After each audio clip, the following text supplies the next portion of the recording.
I'm acting like it's 10:24 in the morning, and I've got my coffee. That's not the case for you. What time is it down there? It is currently 7:23. I'm 23 minutes late to the interview. My apologies. I got distracted. So you've already lived all of Friday, and I'm at the start of it. That's right. Yeah. New Music Don't Friday. give me any spoilers then. Yeah. Okay. Well, actually, I was going to ask you guys what time. So, as far as New Music Friday goes, yeah, I won't give you any spoilers about what happens in Friday. It's a big secret. Is it? I'm pretty sure it. The new music drops actually for Australia, like when the clock hits midnight for each place in the world. So we would have received like the new music from like Jack Harlow and stuff, maybe quite a few hours before you guys potentially. I actually don't. If that is the case, that's brilliant, and it's appropriate revenge for Australian release time, which usually in about 10 years ago delayed things by about 6 or 8 months. You know, I used to be like, "Oh, you guys still don't have GTA 4? That's like it's been out for a year." Yeah. So it's a bit of a give and take, I'd say. Why is that? Do you know? I do not know, but what's interesting actually is that being a remaker, especially when I first started out and I was trying to make a name for myself, like remaking songs as quickly as possible, I'd have my finger on the pulse very much as far as when new music is dropping. So like, and like I'm pretty sure, Australia gets the new songs before anyone else, or like New Zealand would be the first one too. But it's I'm actually not too sure why that would be. Like you'd think that they'd all drop at the same time, some random standardized time, like New York Eastern Standard Time, like 12 o'clock or something like that.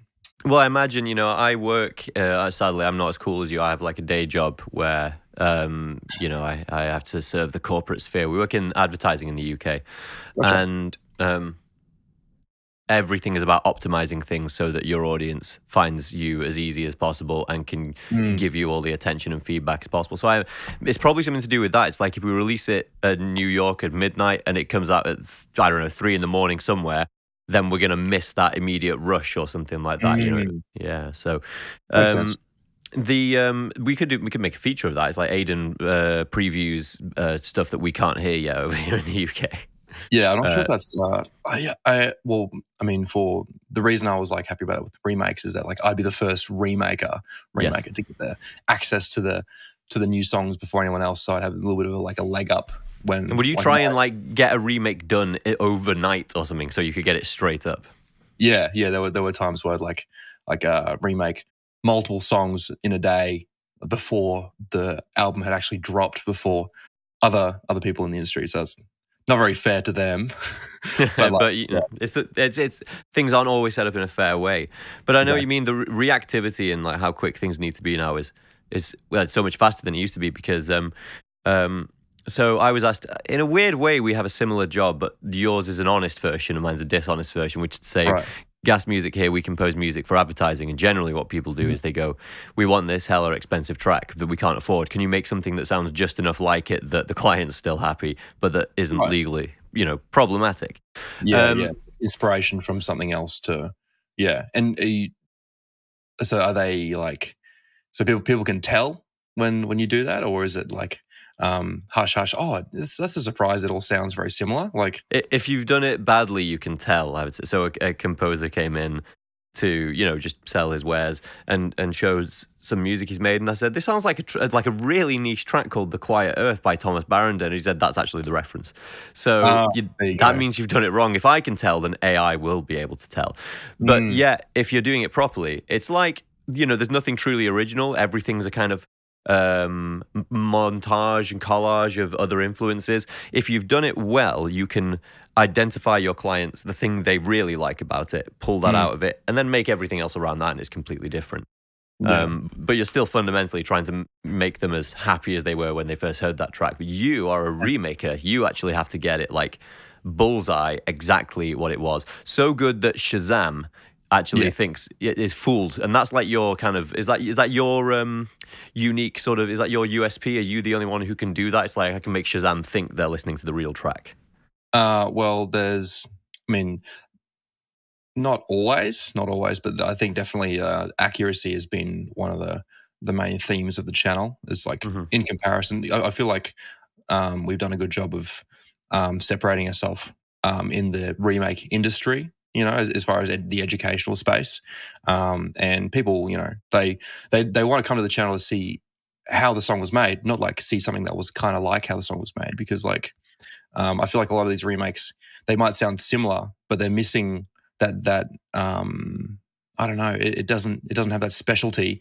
Like there's something very special about the exact presets that were used from certain songs. And if you get a preset that sounds similar, or like a drum sample that sounds similar, it doesn't have the same enjoyment for some reason. For some reason, that one preset that was used, it had, yeah.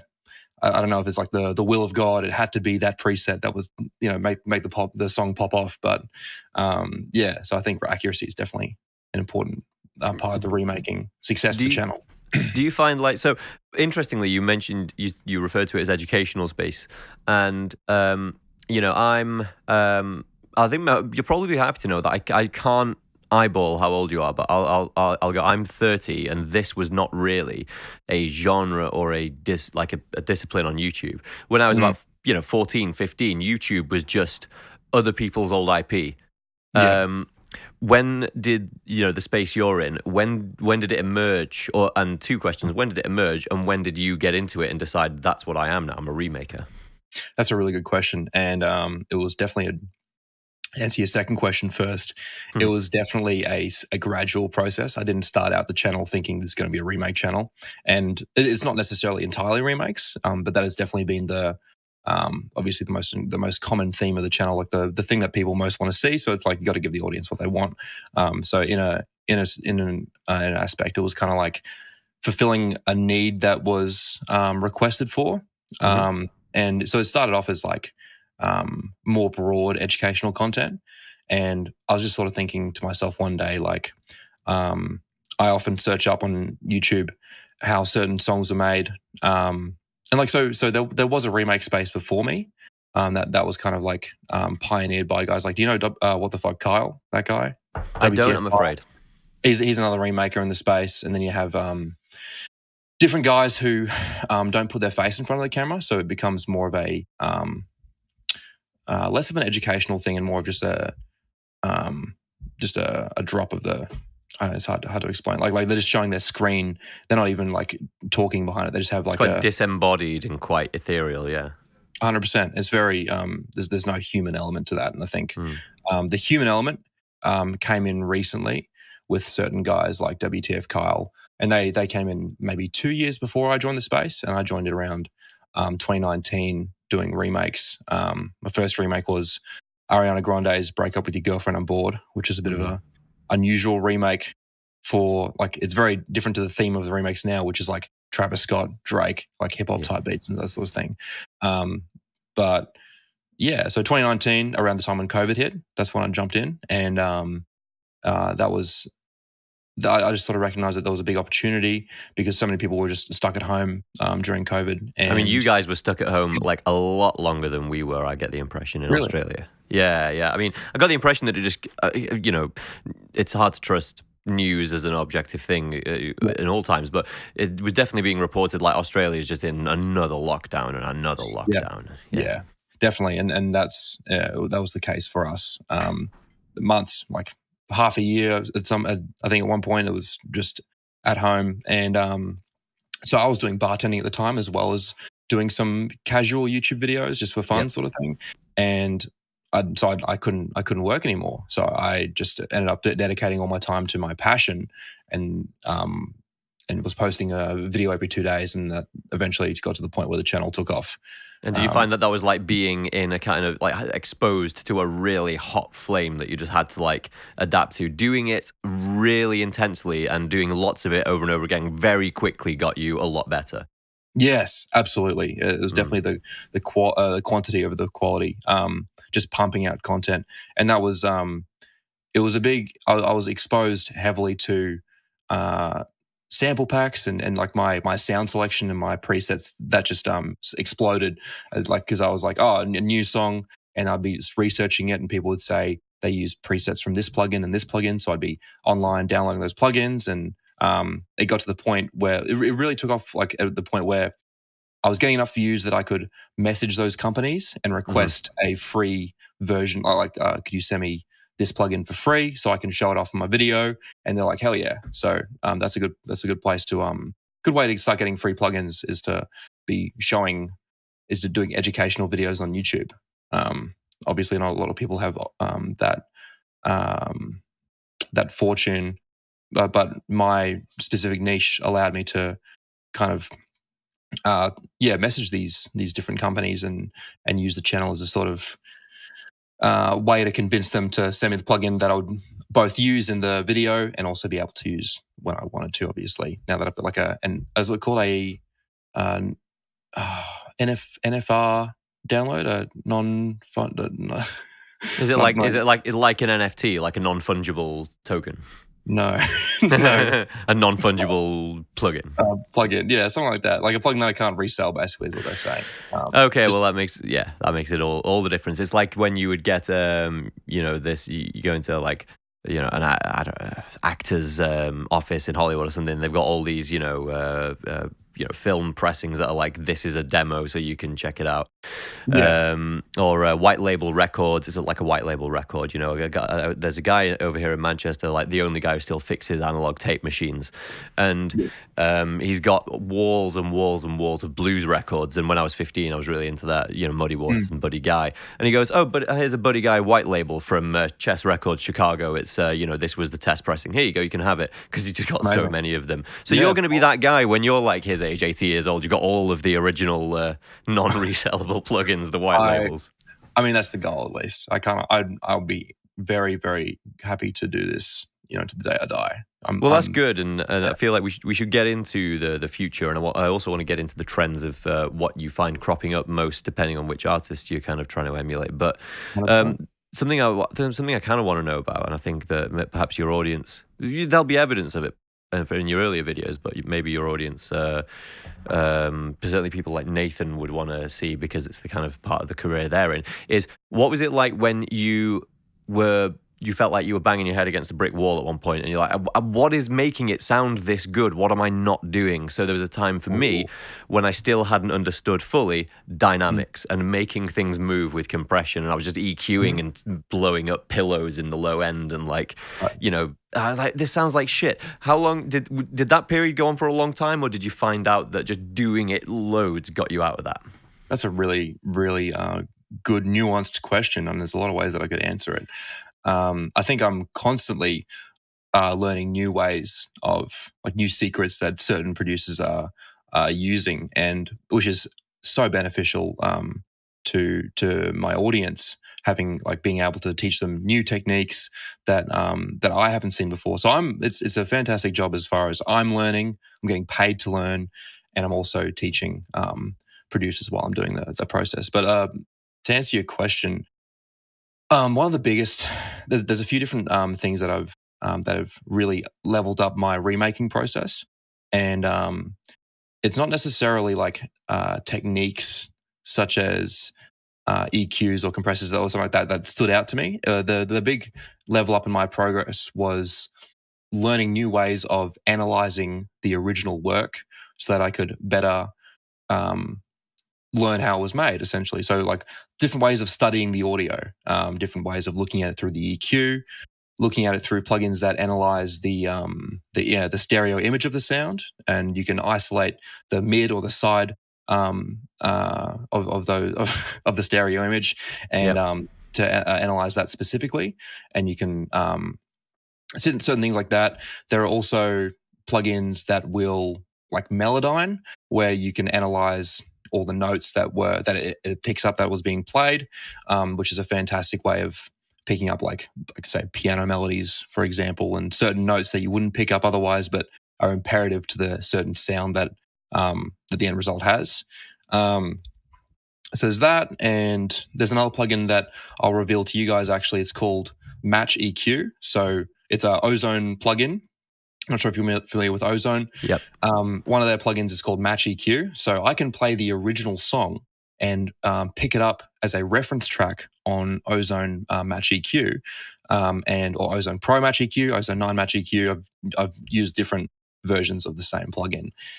And then you can compare that to your own presets that you're actually recording. So, for example, the recent song that I'm working on is Drake's, the AI track Drake's. Yeah, Drake's song. I don't. It was actually produced by Ghostwriter 977, whoever that may be. But I was able to. So I would record the one chord being played on the piano from that instrumental, and be able to see how loud certain frequencies were, and be able to compare that to the volumes of certain frequencies to my remake, and better get an understanding of what needs to be increase in volume, where I need to be decreasing, where I need to be EQing, and that can just help with just the overall precision of the remake. That's a tip that I haven't shared before, so that's a good one. We do something similar as well. We use Isotope's Neutron 4. And it's basically the same thing. You load in a reference track, and usually when we're at the end of the final mix, if we're trying to get it to sound like a certain track, we will put that in. And there is in fact a tool on Neutron 4. You click the button, it goes, okay, I'm listening to your reference track and I'm listening to yours, and I'm going to make a broad EQ move to try and get them into place. And it uses a dry wet, because usually the wet is far too much. Is it the same process for you? Same process, and you can increase how much you want this EQ to be twisting the sound, but obviously if you crank it up, it's just going to sound like really overcooked. Exactly, and it won't sound natural at all. So it's more of just an idea for general referencing, and it's not going to solve all your problems. Then there's certain ways of looking at the EQ, looking at how, for example, people add chorus to a plugin, chorus to a preset or something. You'll see slight increases in the sound gets distorted in certain ways. You have to analyze. You can look at these things at yourself. It's truly amazing, and I find it so inspiring learning all the exact things that producers do when they make their beats. And it's such a fascinating process, the remaking. So one thing I'm going to be starting incorporating is doing actually live streams for my paid subscribers. Okay. So they'll be able to just watch along. So I'll have like a private Twitch stream. So I've just been remaking all day and just being able to respond to comments. I feel like that'll be a good way of just there's lots of things that we're going to be incorporating to the channel coming up. So watch this space. But I will say, when does this podcast come live? That's a good point. And you're a professional YouTuber with some serious cred, and we are a kind of like a rickety wagon hitched to the back of a few galloping horses. By which I mean our YouTube behavior is really sporadic. And so because you're a pro in this game, if you were recording something like this, I expect you would be trying to upload this by it's Friday now. You'd want it out Monday or Tuesday. Yeah. Something like that. Yeah. Well, how long would it usually take you guys between recording, editing, uploading? What would that process look like?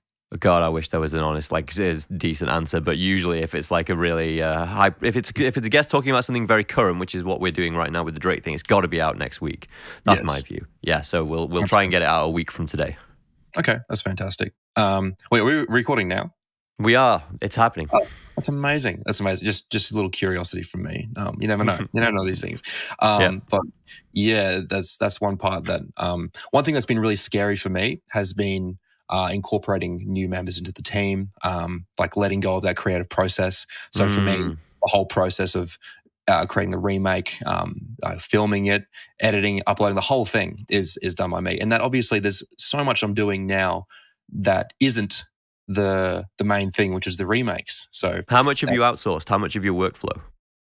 Well, we've had previously certain graphic designers and video editors come on and convert the long form content to short form content and create different banners and stuff for the channel. But now we're hiring a new video editor to just do the entire editing process, a social media manager to look after the socials and let me know if there's anything that I actually need to respond to personally. And apart from that, just keeping people in the loop. And then also an additional graphic designer to keep track of all the graphics and make sure everything's working, appropriate. So yeah, that's all happening at this point, with the channel actually changing. So if you say next week, I can let you guys know We're registering in for a new business name called Audio Masters. So I'm going to be converting. So we'll be converting the channel from Aiden Kenway into Audio Masters. That way, I think it's going to have more of a broad appeal, and it'll be able to just a more professional outlook, and hopefully it'll encourage different producers to actually become a part of the community.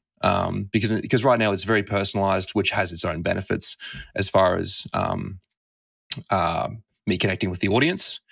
But if I wanted to ever sell the channel in the future, and if I wanted to appeal to a more broad audience, I would change the name. So, for example, with your podcast, having a gas podcast is not the Gregory podcast or the Nathan podcast sort of thing. So, yeah, that'll be next week. So once this podcast comes out, everyone will be like, "Oh, that's why he changed the name." Well, it's interesting. It's interesting that you've made that last point, because I expect that it is going to go in. It is going to go in that direction. So one of my colleagues and producers here at Gas Music, a guy called Aaron, he said, if your business needs you to be there in order for it to function, you don't have a business. You have an individual, with representatives. And you're wanting to take it away from the Aiden Kenway enterprise that needs you or it will fall over, to something that can live on without you. 100%. And I genuinely do think that these educational channels are beneficial to the community, and I love good music coming out. So if I feel like I can have some sort of hand in the education of people coming up who will later make the music that I listen to, then in a way I feel like I'm kind of giving myself a pat on the back. Like, even selfishly, I'm like, if music as a whole improves just by 0.01% because of the videos I make, then it's totally worth it to keep the channel going on without me if I ever decide to change careers in the future.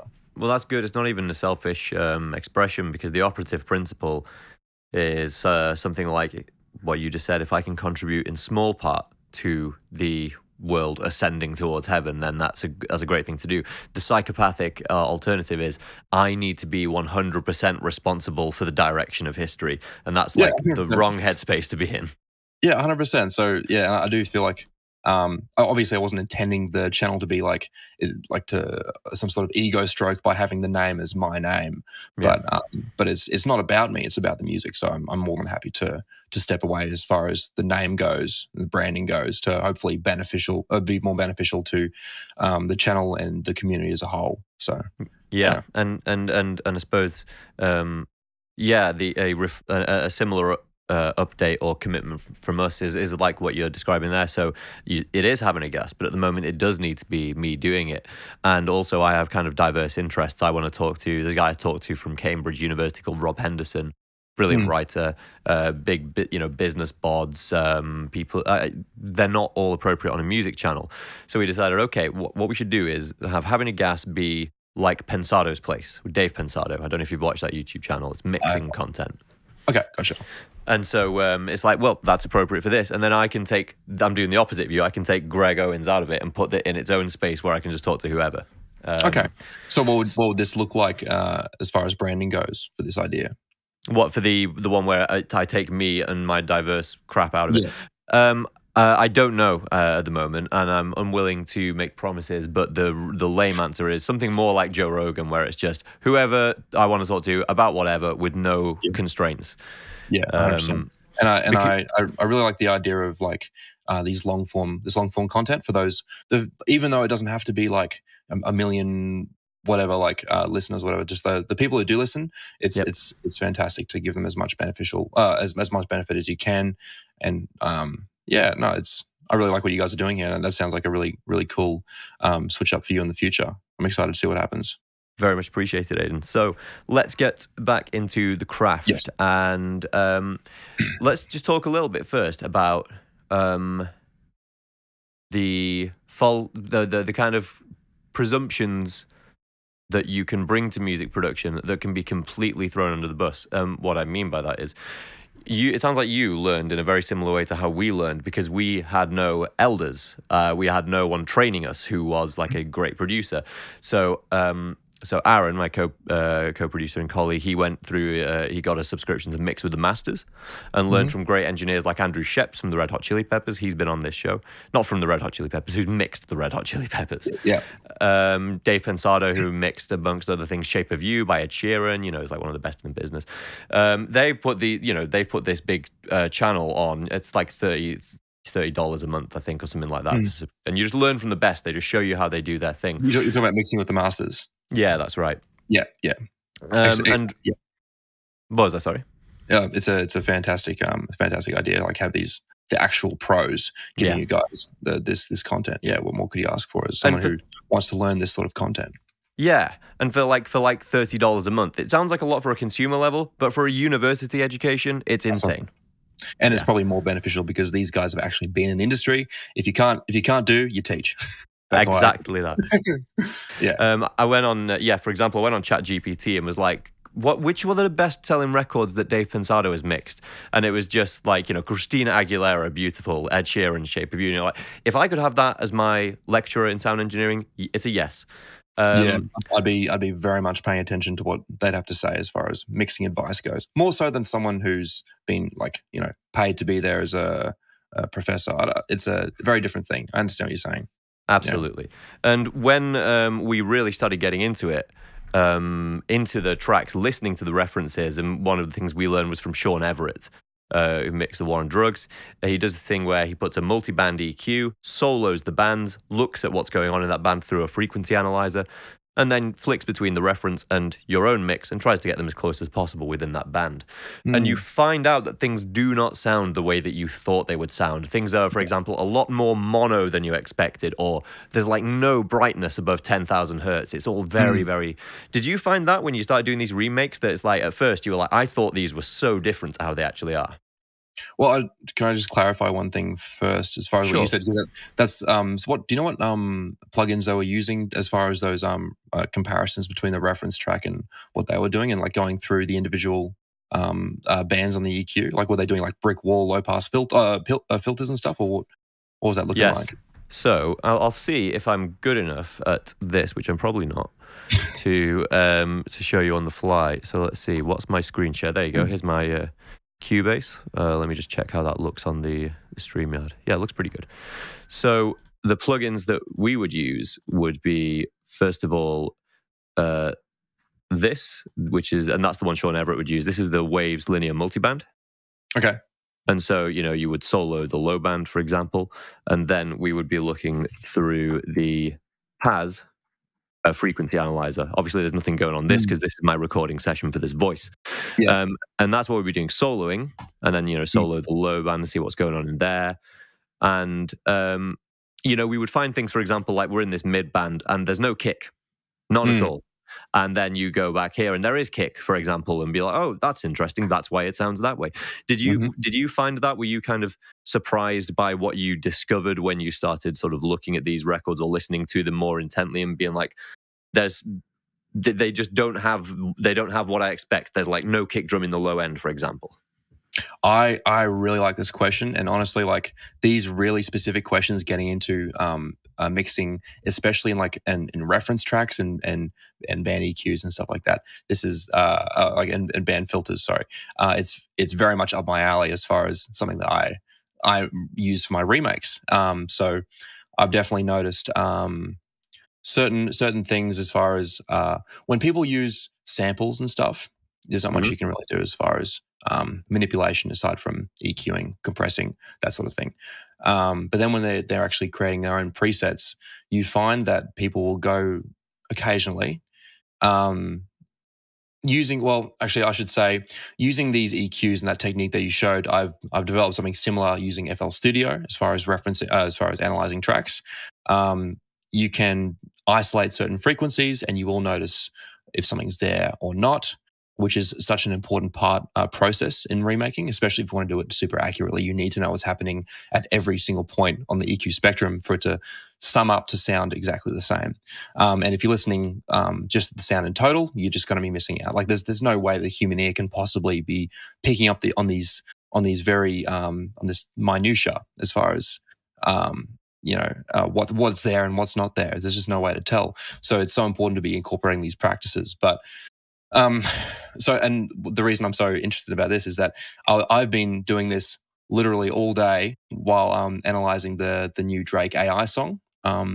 And it's interesting because certain notes, I'm honestly amazed by the complexity of the preset and the MIDI on this preset for the piano on that song, which it sounds so simple, this piano melody, but to absolutely nail it, you need to know like the preset that was used, that was created by Ghostwriter 977 was so complex. Like and it's actually amazing to me. The plugin that he used, which I can confirm, because like you can just see that we're on the right track, was Addictive Keys. As far as the piano goes, there's lots of different pianos that offer similar sounds, but this is the exact thing. The piano was mixed into mono, and which is another interesting thing for the final result that was actually uploaded to have a mono piano. I feel like that's unusual. I don't know, from it's unusual because the piano is by its nature so directional, because all of the low keys, the low keys, are down in the left hand on the left side.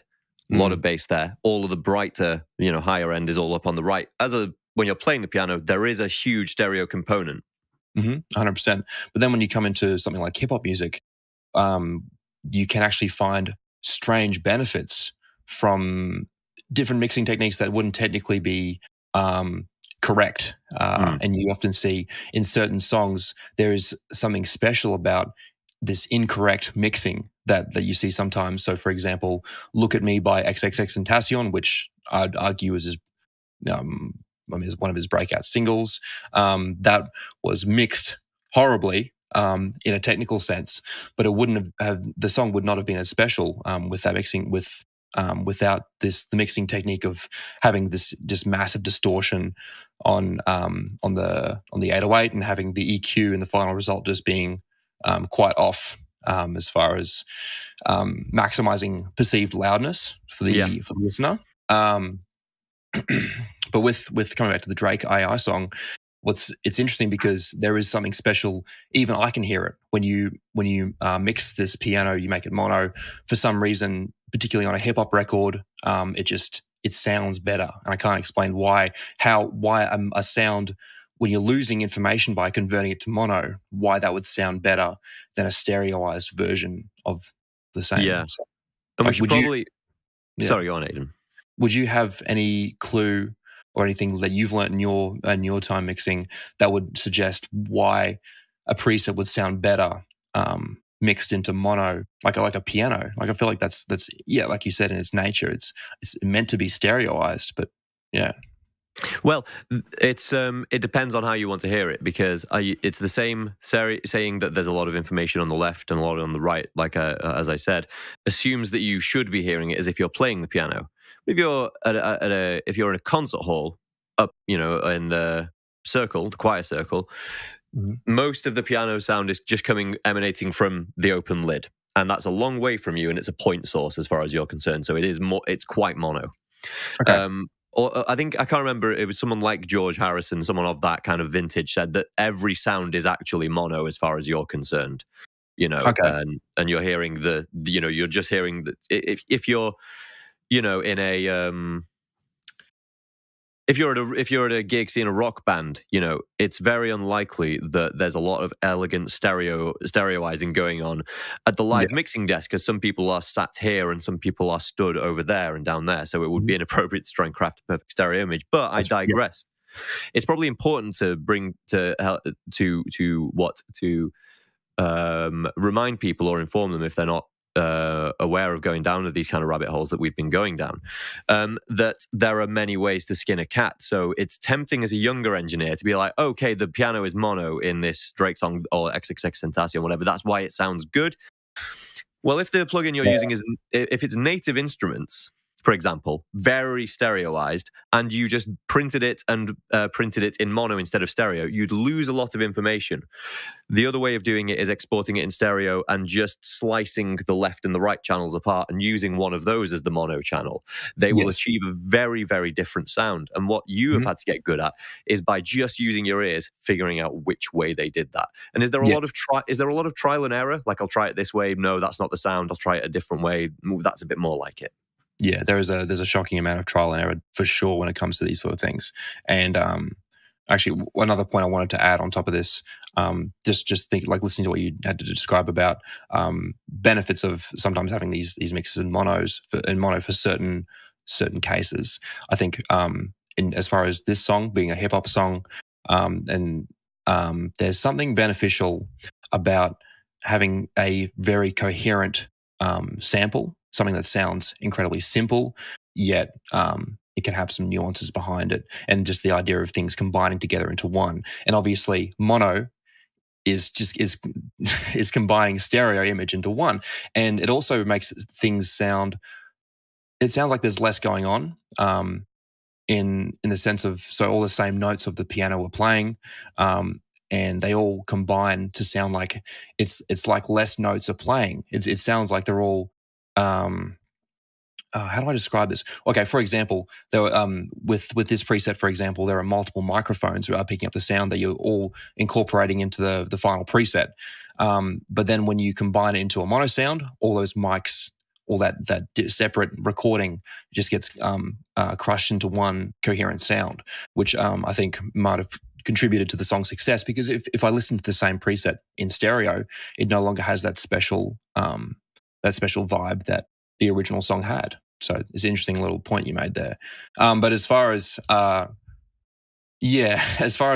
like doing listening to the same sound over and over again, I can definitely spend days, weeks, months on one remake to get to the point where I'm happy with it, that I release it.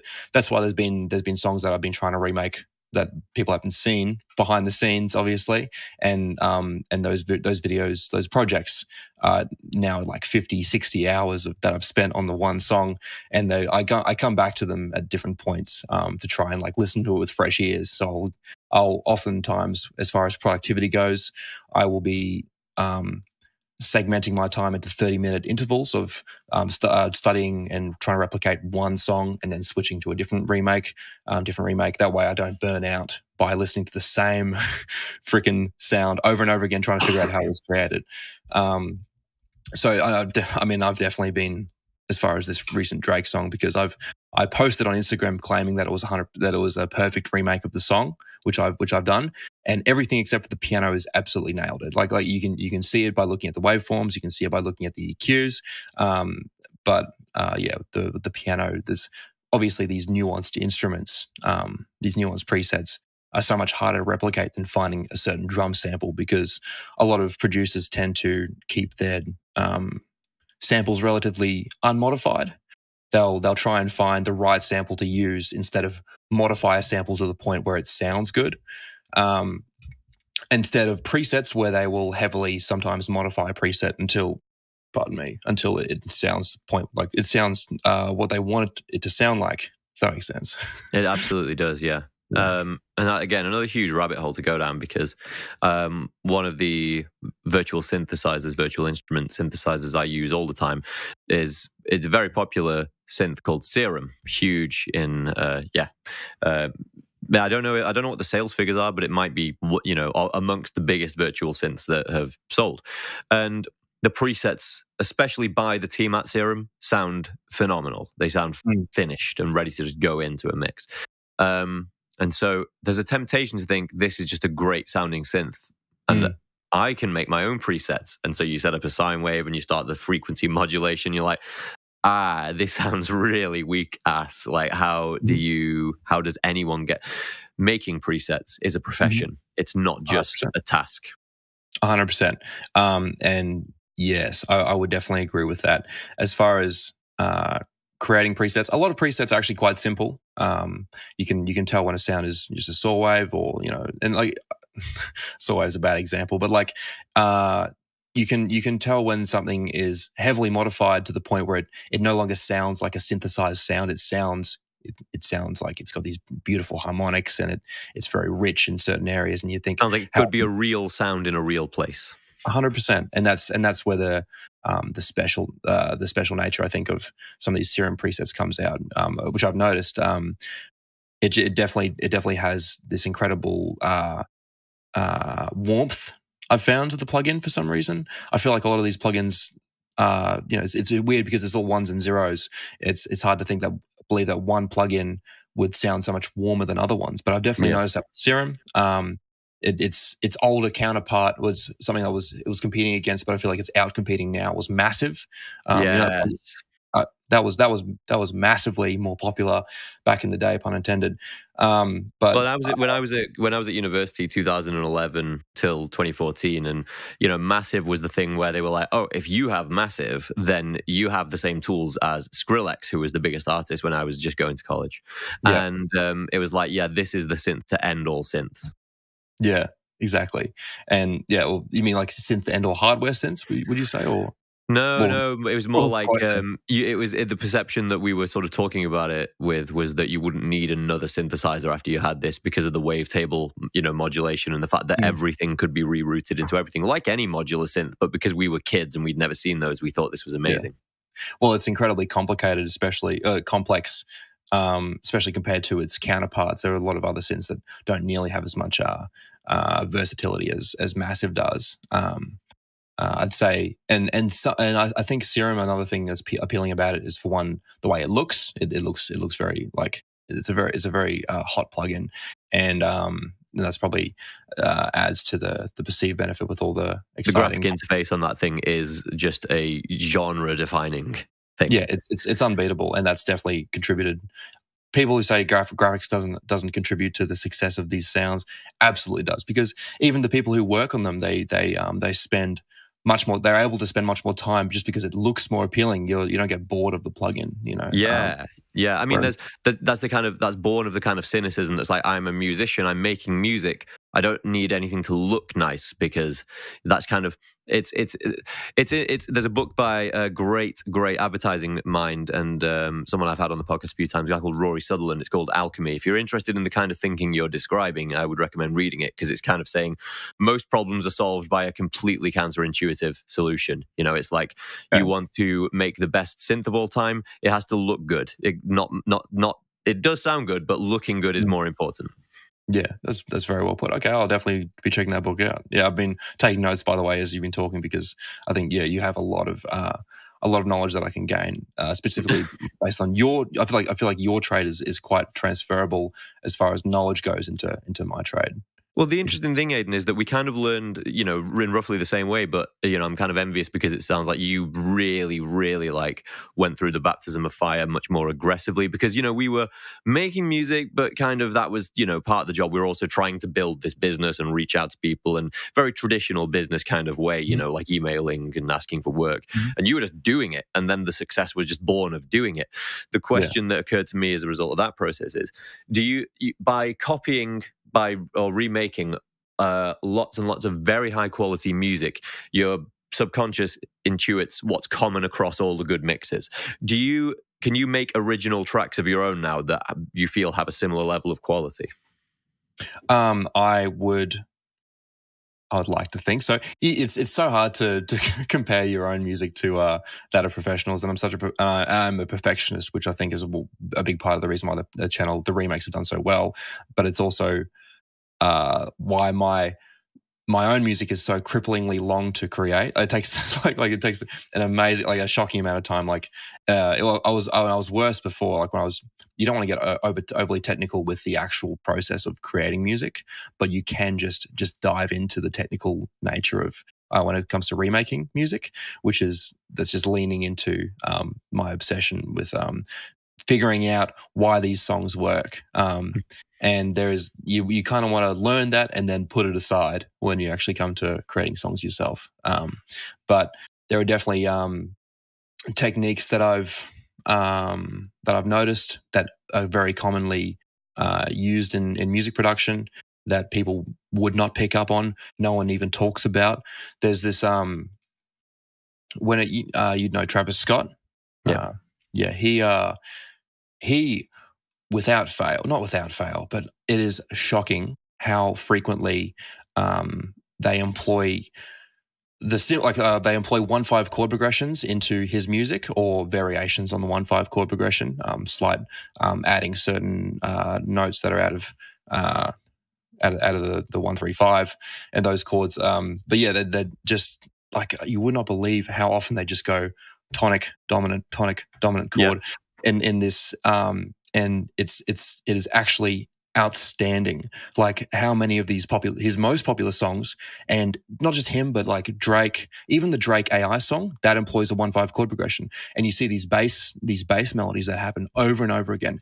And I think obviously there is maybe something inherently special about this sort of tension and release of the very simple chord progression, or maybe I've noticed 1/4 chord progression is also quite popular in some of these tracks.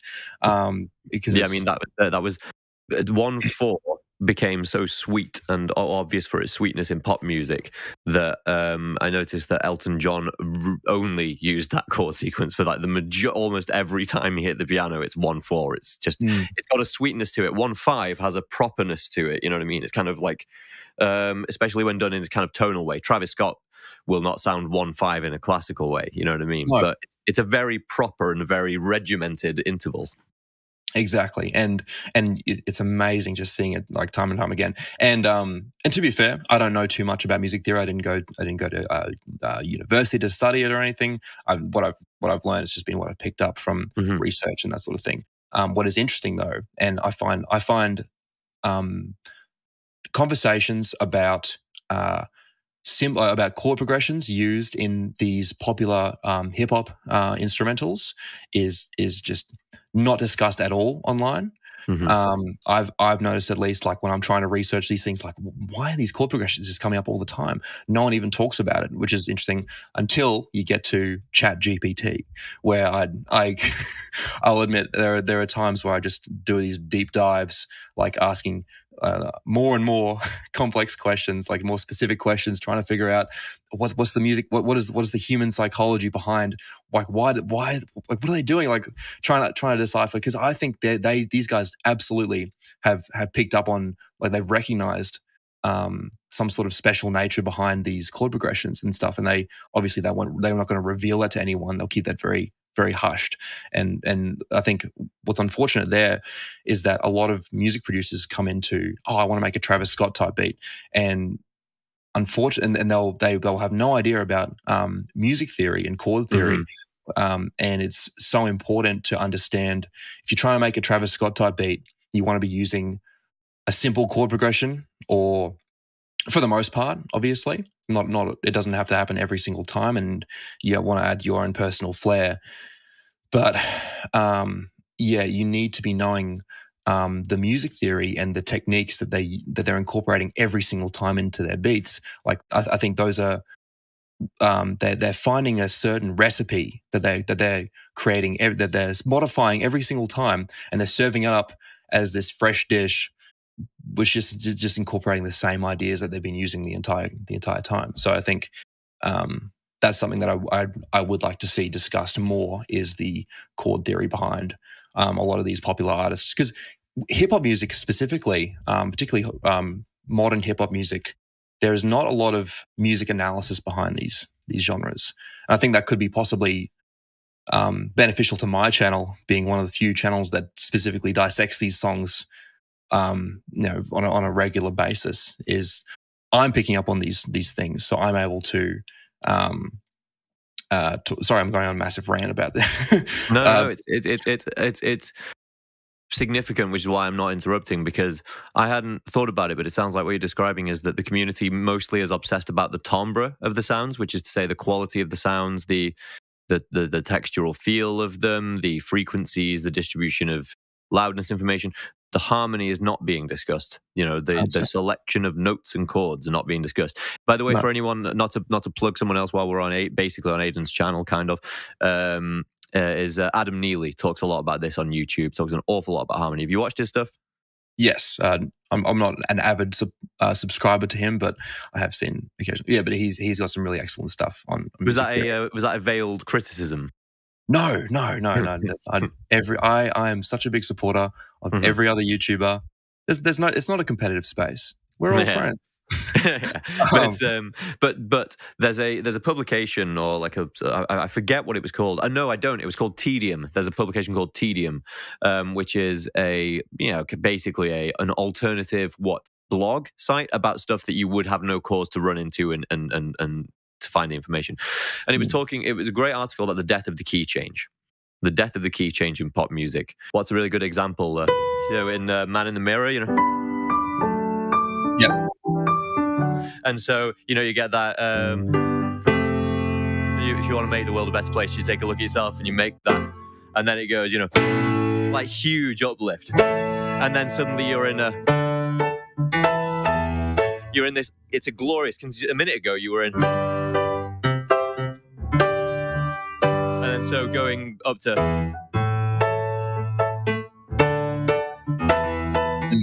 I might have got the key wrong. Apologies if anyone can pick me out on that on the internet. The point is, they'll let you know. You feel like you have, you feel like you have gone into a slightly more transcendent place, not only because the music is in a different key, but because MJ is pushing it slightly harder to get slightly higher in the range, so it increases this sense of drama because you're fighting harder to sing. So, if you're at the final chorus of a song and you turn that volume up, you turn the emotion up, creates an additional part of the experience. The key change has gone out of fashion because in hip hop, if you change the key, you're not going to rap differently. No. But Sicko Mode has, I think, 3 key changes. It's like the only hip hop song, or like the only modern song even, with key changes in it. And that's the kind of thing that you don't hear talked about a lot, precisely for the reason that you mentioned, which is no one's talking about the harmony in the... So just to clarify, when you say the key changes in Sicko Mode, are you referring to in the first beat before the switch up, as in when they're using the Rapman Wow preset?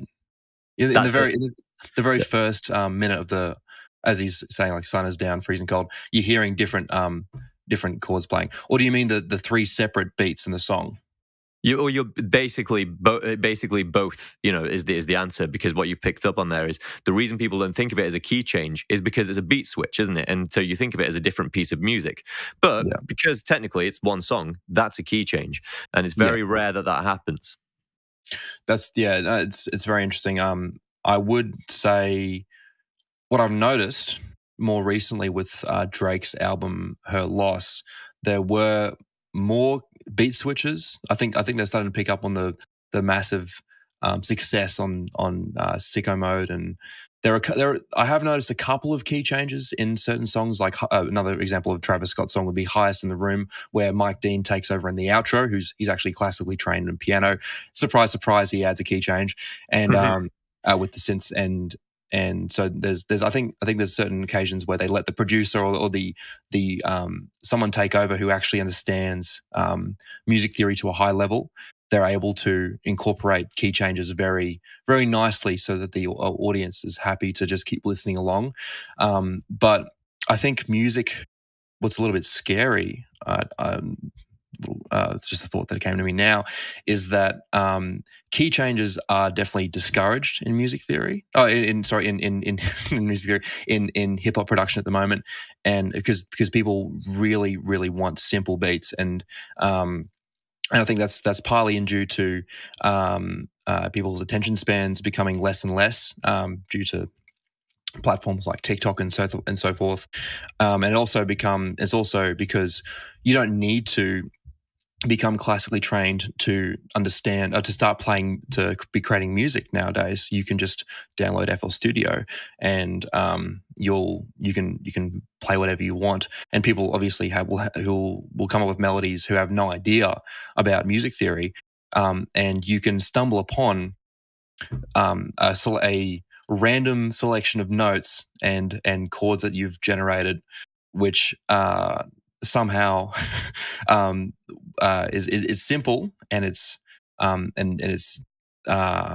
very audibly pleasing to the listener. And there's also the power of numbers. More and more bedroom producers are coming out more than ever before. Yeah. Not coming out as like, yeah, I know what you mean. yeah, but the so there's this, and obviously, in a ever evolving industry, but that's needing more and more simplicity, because people's attention spans are becoming less and less, and people don't. And I've read, you can correct me if I'm wrong, that it takes mental effort to be listening to and understanding changes in keys and chords. So for the listener who doesn't want to work and just wants to listen to music more passively and not have to work, and like, it's mental work listening to complex songs with complex key changes. People don't like listen to classical music. I'd say not because of it's outdated, but I think more and more because it's out of the convenience of demanding, easy listening is what people like more. So I think, like, if you want to listen to Beethoven's Ninth, it's going to take an hour of your life, and you're going to have to go through a fairly, if you're going to concentrate on it and try and go with the music, you're going to go on a fairly pronounced journey through darkness and light. Yeah, and as 100%. You said, if you're in for passive, that's not a passive experience. Yeah, and one more thing I wanted to add to that exactly is there's a song from Baby Keem and Travis Scott called "Do Rag Activity," which has a one chord progression. It doesn't change key. It's just a one chord the entire song. And it's a 3-minute song with one chord, and it's this one chord playing over and over again. It's shockingly simple, and that sort of suggests to me just this the final stage in the push for simplicity in music production is just like, we're going to play one of harmony.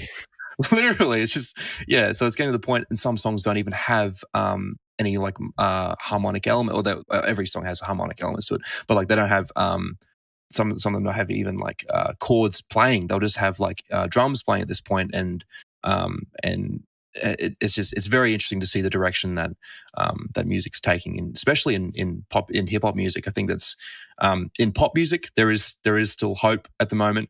People do appreciate a 4-chord, as they always have in pop, but I've noticed, is shockingly in rap music this push for simpler and simpler beats. There's an awful lot that could be gone into there, but we're coming to the end of our hour, and it's been very good so far. I think it's possibly the kind of discussion we should pick up when you have opened as Audio Masters. Good memory, very good memory. Yeah.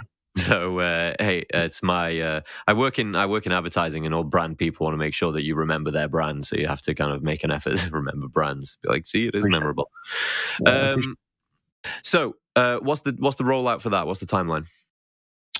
Timeline for Audio Masters? Yep. This will happen over the period of a week. I'm going to make this very, very rapid change, and it's going to be not immediately on the channel from Aiden Kenway to Audio Masters. I think a nice way of incorporating it will be Aiden Kenway - Audio Masters, and then after a period of months, I'd take off the Aiden Kenway and just make it about that. And I think it's going to be a massively beneficial as far as a community on a community stance, and also like a brand stance. And there's just lots of benefits I think I see from converting it from a personalized thing to more of a business name. And also people, I feel like genuinely, and then like as far as Patreon goes, if people are willing to support the channel, if it's not like I'm just paying Aiden, it's I'm paying a business, and we'll be and as we employ more people, it's not just me that you're paying. You're paying the wages of multiple people who are keeping the show running as it does. So there's lots of different benefits I find from this brand name change. Well, let's catch up at a future date, because it's obvious that the conversation could always continue, and see what we've learned in the interim. But the reactivity is how we started, or one of the first things we discussed. It's amazing to me that I can, if there's a track that came out like 5 days ago, and I'm like, how do they make that synth sound? Usually, that's now already there. So basically, I suppose the work won't be slowing down, but it's amazing where it's gotten you so far. And do you have aspirations to be, do you want to be in the educational space, or do you have aspirations to be like, actually a producer with charting records?